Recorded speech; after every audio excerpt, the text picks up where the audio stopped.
अस्सलाम वालेकुम student, I am Tariq Hussain. उम्मीद है कि आप सब लोग ठीक होंगे। आज हम गैसेस बिहेवियर एंड जो गैसेस के लॉज हैं उसके बारे में स्टडी करेंगे। इस टॉपिक के अंदर हम समझेंगे कि गैसेस गैसेस कैसे फैलती हैं, कैसे काम करती हैं, या उनका इस्तेमाल कैसा होता है, और कुछ लॉज होते हैं उनके बारे में हमें वो कुछ इन्फॉर्मेशन दे रहे होते हैं। तो हम इस टॉपिक के अंदर कोशिश करेंगे कि इसके पढ़ने के बाद आप लोगों को ये चीज़ समझ में आ जाएगी कि गैसेस की शेप कैसी होती है, वो कैसे बिहेव करती है। अगर उसकी जगह चेंज की जाए, शेप चेंज की जाए, तो वो कैसे किस तरह होगा। ये सारी चीज़ें आप इस टॉपिक के अंदर, स्लाइड के अंदर समझ जाएंगे आसानी से। ठीक है, तो हम इसको शुरू करते हैं। गैसेस को समझने के लिए सबसे पहले हमें इन तीनों स्टेट्स को समझना होगा। आप लोगों को पता है कि 3 स्टेट्स ऑफ मैटर होती हैं। ठीक है, सबसे पहले सॉलिड है, लिक्विड है, गैसेस है। ठीक है, हम पढ़ेंगे, अब फ़िलहाल जो पढ़ रहे हैं वो गैसेस को पढ़ रहे हैं। हम सॉलिड और लिक्विड को इन दूसरे लेक्चर्स में हम डिस्कस करेंगे। मगर इन तीनों को, गैस दोनों को, सॉलिड और लिक्विड को गैसेस से डिफरेंशिएट करने के लिए हम क्या कर रहे हैं, यहाँ पे इनकी थोड़ी सी इंट्रोडक्शन ले रहे हैं, जो हमारे लिए बहुत ज़रूरी है यहाँ पे। ठीक है, इस डायग्राम के अंदर आप इसकी जो particles and states of matter, ठीक है, इसकी पार्टिकल्स की अरेंजमेंट आपको माइंड में रखनी है हर वक्त। ठीक है, यहाँ पे आप देख लें, ये हमारा सॉलिड है, ये लिक्विड है, और ये गैसेस के मॉलिक्यूल्स हैं हमारे। ठीक है, इस तीनों चीज़ों में जब इस टॉप चैप्टर के अंदर हम गैसेस पढ़ें, लिक्विड पढ़ें, सॉलिड पढ़ रहे हैं, तो आप लोगों के माइंड में ये चीज़ ज़रूर होनी चाहिए, अरेंजमेंट। ये जो अरेंजमेंट है मॉलिक्यूल्स की, वो बहुत ज़रूरी है, वो आप लोगों को पता होना चाहिए। हम आगे चल के कोई भी टॉपिक पढ़ेंगे, तो अगर गैसेस के बारे में कोई भी टॉपिक पढ़ रहे हैं, कोई भी पॉइंट गैसेस के बारे में लिखी हुई है, तो आपके माइंड में ये इसकी अरेंजमेंट का आना बहुत ज़रूरी है, क्योंकि ये अरेंजमेंट आएगी तो वो बात समझ में आएगी। इसका मतलब कहने का ये है कि इस टॉपिक या इस चैप्टर के अंदर हम जो है गैसेस को हम पढ़ रहे हैं, उसकी मॉलिक्यूलर लेवल के हिसाब से पढ़ेंगे। ठीक है, मॉलिक्यूलर बेस पे पढ़ेंगे। ठीक है, तो ये चीज़ें आपको माइंड में होनी चाहिए। यहाँ पे देख लें, एक ही चीज़ है आपको समझाने के लिए रखी गई है। ऑक्सीजन है, O2 हमारे सॉलिड फॉर्म में है। इसके अगर आप मॉलिक्यूल देखेंगे तो एक अरेंज पैटर्न में है, और उसके बीच में स्पेस बहुत ही ज़्यादा कम है। ठीक है, अगर सॉलिड के कंपैरिजन में ऑक्सीजन अगर लिक्विड फॉर्म में आ जाएगी, तो इसकी थोड़ी सी जो पैटर्न और अरेंजमेंट है वो कम हो जाएगी, और इनके बीच में स्पेस आना शुरू हो जाएगा। उसके बाद अगर इस सॉलिड को, O2 को, और गैसेस फॉर्म में लेके जाएंगे हीट करके, तो इस बोतल के अंदर आप देखेंगे गैसेस पड़ी हुई हैं। ठीक है, तो उसके जो मॉलिक्यूल, अगर मॉलिक्यूलर लेवल पे हम देखेंगे, तो इसके बीच में आपको बहुत ज़्यादा स्पेसेस मिलेंगे। गैसेस के जो मॉलिक्यूल हैं, इसके बीच में बहुत ही ज़्यादा स्पेस है। ठीक है, तो आपको मॉलिक्यूलर लेवल हमेशा जहन में रखनी चाहिए। जब भी हम यहाँ पे सॉलिड, लिक्विड और गैसेस किसी भी चीज़ के बारे में डिस्कस कर रहे हैं केमिस्ट्री के अंदर, तो फ़ौरन आपके जहन में मॉलिक्यूलर अरेंजमेंट आनी चाहिए, क्योंकि हर एक पॉइंट जो है वो मॉलिक्यूलर अरेंजमेंट से वाबस्ता होती है। ठीक है, अब हम गैसेस को शुरू करते हैं। आप गैसेस में देखेंगे, गैसेस में कुछ इसकी जो जनरल पॉइंट्स हैं वो बताए गए हैं। यहाँ पे कह रहा है कि जो गैसेस की होते हैं, कोई भी शेप और कोई भी साइज़ नहीं होती। ठीक है, अगर आप उसको किसी भी बर्तन के अंदर, किसी भी वेज़ल के अंदर, किसी भी बोतल के अंदर, किसी भी रूम के अंदर आप अगर उसको क्लोज़ करेंगे, तो वो जिस वेज़ल, जैसा वेज़ल होगा, जिसकी शेप वैसी होगी, वो गैस उसी शेप में चली जाएगी। ठीक है ना, तो वो उसकी कोई फिक्स शेप नहीं होती, वो चेंज होती रहती है। अगर आप बड़ी बोतल है 2 लीटर की, ठीक है, अगर उसके अंदर आप डालेंगे, तो वो क्या हो जाएगा, वो जो है 2 लीटर की जो जितनी बोतल है उस जैसा शेप ले लेगा। अगर आप किसी सिलेंडर के अंदर उस गैस को डालेंगे, तो उस सिलेंडर जैसी शेप ले लेगी। अगर कोई उसका रूम है जैसे, ठीक है, उसके अंदर छोड़ देंगे तो उसके अंदर चली जाएगी। क्यों? कि आपको अब ये पॉइंट समझने के लिए आपको कहाँ जाना पड़ेगा कि इसकी शेप और साइज़ क्यों नहीं होती, और जिस भी शेप की बोतल में आप रखो वैसी शेप क्यों हो जाती है। तो आपके जहन में मॉलिक्यूलर अरेंजमेंट होनी चाहिए, ठीक है। यहाँ पे देख सकते हैं मॉलिक्यूलर अरेंजमेंट। सबसे पहले हम शेप और साइज की बात करें, क्योंकि इनके बीच में बहुत ही ज़्यादा स्पेस होता है मॉलिक्यूल के बीच में, तो आप जितनी भी स्पेस में छोड़ेंगे वो उतना एक दूसरे से दूर जाके खड़े हो जाएंगे, दूर चले जाएंगे, ठीक है। उसके बाद जिसी भी चीज़ में, इसी वजह से किसी भी बोतल के अंदर हम डाल रहे हैं तो उसी शेप में आ जाता है, ठीक है। इसकी मॉलिक्यूल्स के बीच में जो स्पेस है उसकी वजह से, ठीक है।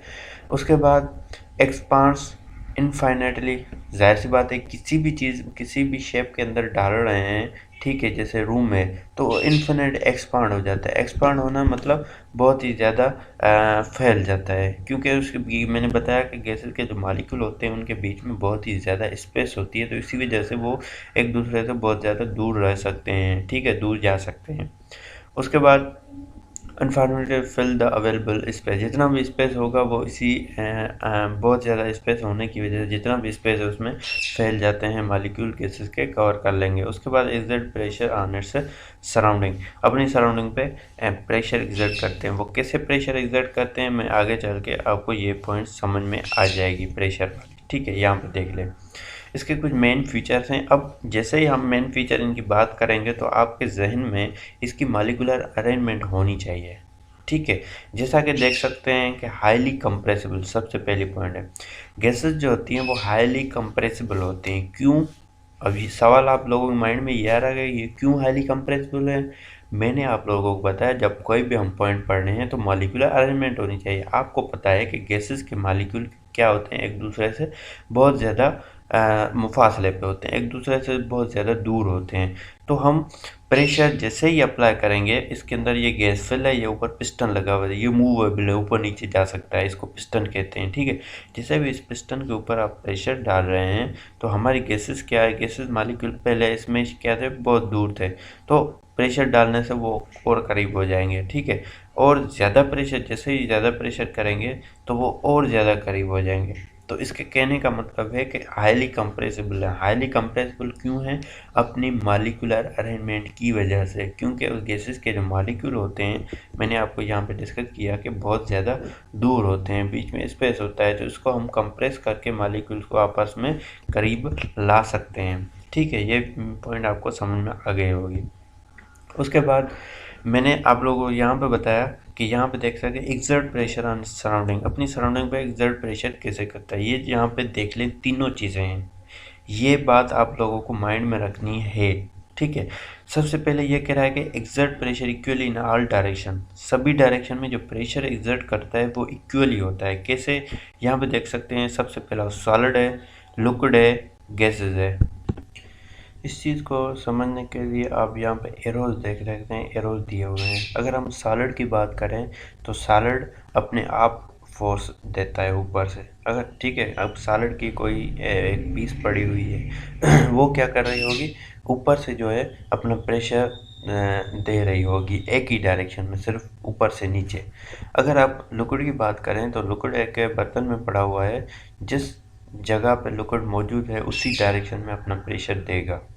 अब यहाँ पे देख रहे हैं लिक्विड का सरफेस होगा, ठीक है, तो वो क्या करेगा, ऊपर प्रेशर नहीं देगा, क्योंकि इसका जो वेट होगा वो साइडों पे जाएगा और प्रेशर नीचे जाएगा। क्योंकि यहाँ पे लिक्विड है, लिक्विड का जो वेट प्रेशर होगा वो या तो साइडों पे होगा, क्योंकि किसी एक गिलास है, जग है, किसी भी चीज़ में वाटर पड़ा हुआ है, लिक्विड पड़ा हुआ है, ठीक है, तो उस देखेंगे तो वो साइडों पे प्रेशर डाल रहा होगा और वो नीचे सरफेस पे, ठीक है। अगर आप कोई भी सॉलिड की एक चीज़ रख रहे हैं तो वो प्रेशर सिर्फ ऊपर से नीचे ही लगाएगी, साइडों पे या इधर उधर प्रेशर नहीं देती। मगर गैसेस क्या करती हैं, किसी भी बर्तन के अंदर हम उसको क्लोज कर लें, क्लोज इसलिए करते हैं क्योंकि उसके मॉलिक्यूल बहुत दूर जा सकते हैं, तो अगर वो क्लोज नहीं होगी कोई भी चीज़ तो वो क्या हो जाएंगे, मॉलिक्यूल वहाँ से दूर चले जाएंगे, ठीक है। तो यहाँ पे आप देख सकते हैं गैसेस जो मॉलिक्यूल्स हैं वो हर एक डायरेक्शन में इक्वल फोर्स अप्लाई करती हैं। तो ये चीज़ आपको उम्मीद है कि समझ में आ गई होगी, ठीक है। उसके बाद हम mix evenly in all proportion, आप देख सकते हैं ऑल प्रोपोर्शन का मतलब है कि आप सॉलिड की अरेंजमेंट के हिसाब से देखेंगे कि ये मॉलिक्यूल देख रहे हैं आप, ठीक है, ये एक अरेंजमेंट और पैटर्न के अंदर मौजूद है, प्रोपोर्शन है, इसका भी एक मतलब रेशो है।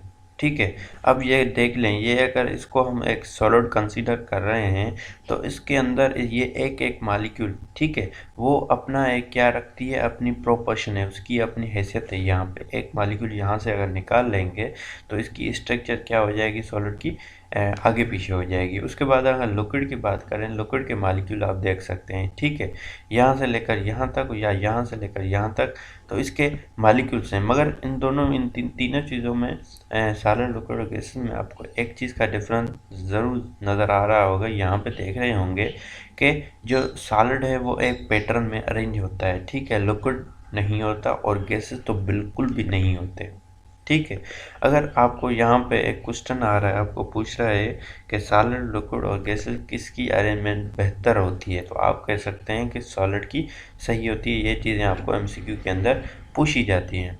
ठीक है, उसके बाद और एक और चीज़ ये भी हो सकती है कि अरेंजमेंट आपको कभी कभी ऐसे पूछते हैं कि सॉलिड की अरेंजमेंट मतलब तीनों चीज़ों की बनाते हैं, जैसे सॉलिड है, लिक्विड है, गैसेस है, तीन चीज़ें हैं, अगर इनकी अरेंजमेंट ग्रेटर देन और लेस देन के फॉर्म में रखते हैं।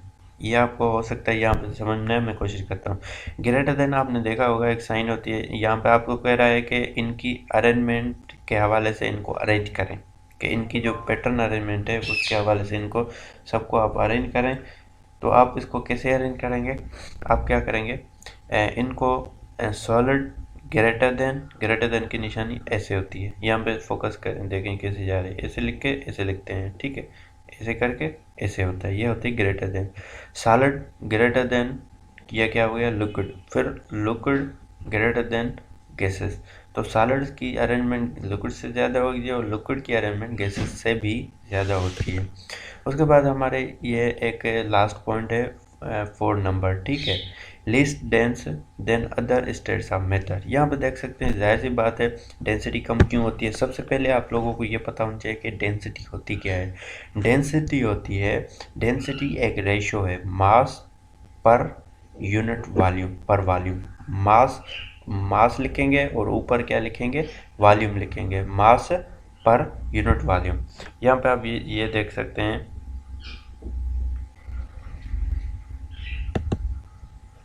यह मैं आप लोगों को लिख के बताता हूँ। जो डेंसिटी होती है हमारी वो होती है मास पर यूनिट वॉल्यूम, इसको हम डेंसिटी कहते हैं। ठीक है, ये हमारी डेंसिटी होती है।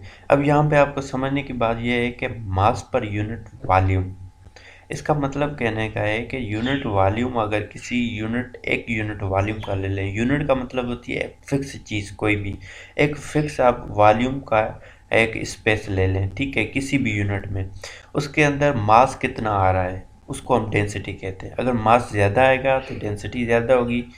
अब इसी चीज़ को यहाँ पे देख सकते हैं, अगर यहाँ पे हम यूनिट मास लें, मतलब यूनिट मास ये आप ले लें, ठीक है, ये हमारा यूनिट मास हो गया, ये हमने स्पेस यूनिट वॉल्यूम लिया है यहाँ पे, ठीक है, इसके अंदर कितना मास आ रहा है, ठीक है, और उसके बाद इस यहाँ पे भी एक ही सेम यूनिट लिया और यहाँ पे भी हमने सेम यूनिट ले लिया। तो यहाँ पे देखेंगे कि सेम यूनिट ऑफ वॉल्यूम लिया है, ये मैंने जो स्पेस बनाया ना, ये इसके बीच में जितना भी वॉल्यूम है, आप देखेंगे कि गैसेस में सबसे कम जो है वो मॉलिक्यूल आ रहे हैं। मॉलिक्यूल क्या है, मास है। इसका मतलब है कि यूनिट वॉल्यूम के अंदर सबसे कम मास किसका आ रहा है, गैसेस का आ रहा है, ठीक है, और सॉलिड और लिक्विड का ज़्यादा आ रहा है। अगर आपको कोई पूछे कि अगर हम उस अरेंजमेंट की बात करें जो हमने पीछे अरेंजमेंट बनाई थी, क्या बनाई थी, कि सॉलिड जो होती है, अगर डेंसिटी की बात करें तो सॉलिड की डेंसिटी ज़्यादा होती है लिक्विड से और लिक्विड की डेंसिटी ज़्यादा होती है गैसेस से। तो आप ऐसे लिख सकते हैं। अब ये मैं पीछे आपको बता रहा था, यहाँ पे भी देख लें कि सॉलिड की जो अरेंजमेंट है वो बेहतर होती है किससे, लिक्विड से, और लिक्विड की जो अरेंजमेंट है वो ज़्यादा होती है किससे, गैसेस से। तो इस नोटेशन का मतलब ये होता है कि सॉलिड की अरेंजमेंट बड़ी होती है, ठीक है, किससे ज़्यादा होती है, किससे, लिक्विड से, और लिक्विड की अरेंजमेंट ज़्यादा होती है किससे, गैसेस से। तो ये चीज़ आप यहाँ पे ज़रूर उम्मीद है कि समझ में आई होगी। और ये डेंसिटी भी आपको समझ में, मास पर यूनिट वॉल्यूम, एक यूनिट वॉल्यूम, ये मैंने जो वॉल्यूम बनाया ये एक यूनिट वॉल्यूम बनाया, इसके अंदर कितना मास आ रहा है। तो आप देखेंगे कि इसकी अरेंजमेंट ज़्यादा अच्छी तरह से अरेंजमेंट होती है, तो यहाँ पे जाहिर सी बात है मास बहुत ज़्यादा ही आएगा। और यहाँ पे अरेंजमेंट नहीं होती, मॉलिक्यूल दूर दूर होते हैं, तो यहाँ पे फिक्स वॉल्यूम पे अगर देखेंगे तो हमारी जो मास है एक वॉल्यूम, यूनिट वॉल्यूम के अंदर बहुत ही ज़्यादा कम आएगी। ठीक है, उम्मीद है कि आप लोगों को ये बातें समझ में आ गई होंगी। कल इंशाल्लाह हम आगे कंटिन्यू करेंगे, मगर कल हम दूसरी टॉपिक कंटिन्यू करने से पहले मैं कल आप लोगों को टाइम शेड्यूल जूम पे भेज दूंगा। आप उस पे उस टाइम पे आना है। इस टॉपिक के बारे में हम डिस्कस करेंगे, जितनी भी बातें होंगी, जितनी भी क्वेश्चंस वगैरह आंसर होंगे वो हम वहाँ पे इंशाल्लाह कल डिस्कस करेंगे। थैंक यू, शुक्रिया।